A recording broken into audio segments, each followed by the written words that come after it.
हमारे देश में चक्रवर्ती सम्राट कहे जाने की परंपरा रही है।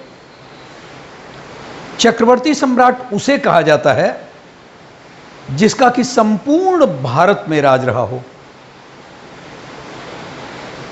ऋषभदेव के पुत्र राजा भरत पहले चक्रवर्ती सम्राट थे जिनके नाम पर ही इस देश का नाम भारत पड़ा। वैसे शकुंतला के पुत्र भरत के भी नाम पर भारत रखे जाने की बात चर्चा होती है। मैं यहां पर ऋषभदेव के पुत्र राजा भरत की चर्चा कर रहा हूं। वो एक चक्रवर्ती सम्राट थे। उज्जैन के सम्राट विक्रमादित्य भी चक्रवर्ती सम्राट थे जिनका नाम विक्रमसेन था। आप सुने होंगे बेताल और सिंहासन बतीसी की कहानियां। ये महान सम्राट विक्रमादित्य से ही जुड़ी हुई हैं। तो आज हम चर्चा कर रहे हैं, ने जा रहे हैं सम्राट विक्रमादित्य की। कोई 2288 वर्ष पूर्व विक्रमादित्य की चर्चा होनी चाहिए। उनके पिता राजा गंधर्वसेन भी चक्रवर्ती सम्राट थे। चक्रवर्ती सम्राट का पुत्र चक्रवर्ती सम्राट। गंधर्वसेन के पुत्र विक्रमादित्य और भर्तृहरि थे। आप लोगों ने सुना, बहुत सारे चर्चा, जो लोग थोड़ा उधर इतिहास के पन्नों को पलटें तो भर्तृहरि की भी बड़ी चर्चा है, जो संत और महात्मा हो गए थे। तो विक्रमादित्य दो भाई थे, विक्रमादित्य और भर्तृहरि। और विक्रम अर्थात विक्रमादित्य की माता का नाम सौम्य दर्शना था। विक्रमादित्य की 5 पत्नियां थी। ये बात आप लोगों को, जब हम 5 पत्नियों की बात करते हैं, उस समय ये दस्तूर था, राजाओं के लिए था। मलयावती नाम था उनका, मलयावती, मदनलेखा, पद्मिनी, चेल और चिल्ल महादेवी।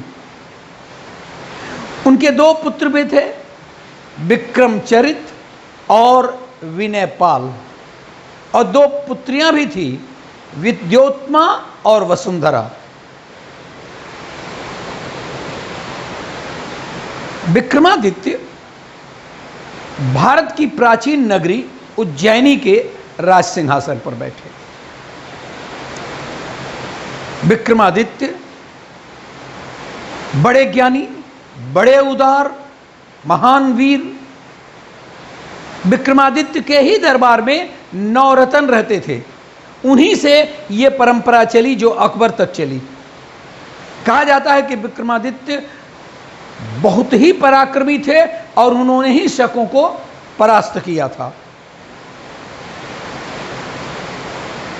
सम्राट विक्रमादित्य अपने राज्य की जनता के कष्टों और उनके हालचाल जानने के लिए छद्म वेश धारण करके नगर भ्रमण किया करते थे। वे अपने राज्य में न्याय व्यवस्था कायम रखने के लिए हर संभव कार्य करते थे। सबसे लोकप्रिय, यदि इतिहास में किसी राजा या सम्राट की चर्चा होती है तो उनमें विक्रमादित्य का नाम पहले आता है, जो न्यायप्रिय थे, लोकप्रिय थे, बहादुर थे और अपने प्रजा के रक्षकों में से बड़ा ऊंचा नाम था उनका। पहले मालवा में विक्रमादित्य के भाई भर्तृहरि का शासन था। इनका उज्जैनी में, उनका मालवा में। मालवा उधर ही पड़ता है, उज्जैन के पास ही कुछ 50-60 किलोमीटर दूर पर। भर्तृहरि के शासनकाल में शकों का आक्रमण बढ़ गया। मन इनका लगने वाला, ये तो संत प्रवृत्ति के थे भर्तृहरि, तो उन्होंने वैराग्य धारण कर राज्य त्याग दिया। तो विक्रम ने शासन संभाला और उन्होंने ईसा पूर्व 57-58 में सबसे पहले शकों को अपने शासन क्षेत्र से बाहर खदेड़ा। इसी के बाद उन्होंने विक्रम संवत की शुरुआत कर अपने राज्य का विस्तार का आरंभ किया। विक्रमादित्य ने भारत की भूमि को विदेशी शासकों से मुक्त कराने के लिए एक बहुत बड़ा अभियान चलाया।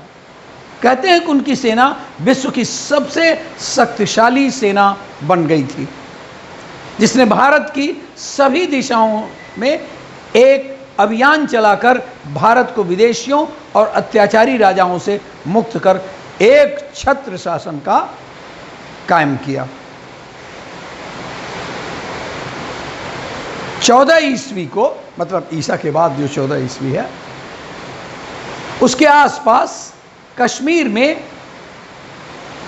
अंध्र युधिष्ठिर वंश के राजा हिरण्य के निःसंतान मर जाने पर अराजकता फैल गई थी, जिसको देखकर वहां के मंत्रियों की सलाह से उज्जैन के राजा विक्रमादित्य ने मातृगुप्त को कश्मीर का राज्य संभालने के लिए भेजा।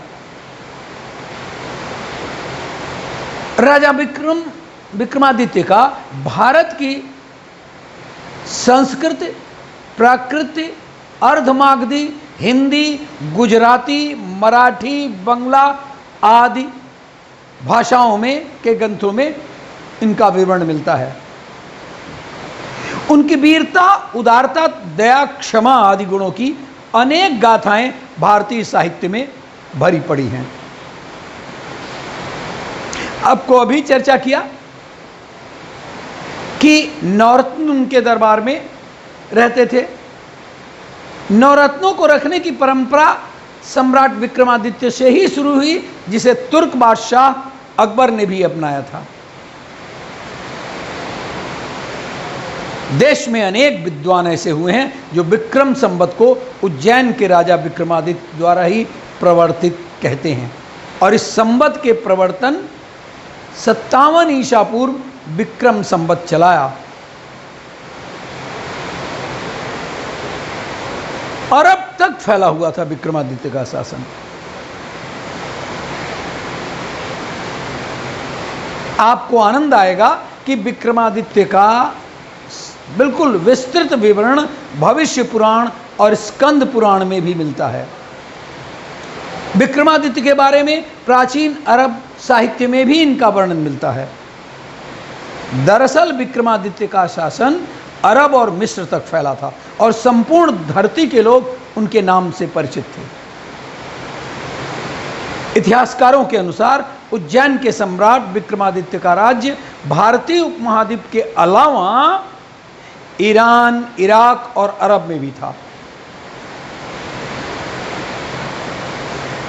और जैसा कि मैंने बताया कि अरब और मिस्र भी विक्रमादित्य के अधीन थे, ऐसा इतिहास ग्रंथों में पता चलता है। तुर्की के इस्तांबुल शहर की प्रसिद्ध लाइब्रेरी मकतबे सुल्तानिया में एक ऐतिहासिक ग्रंथ है।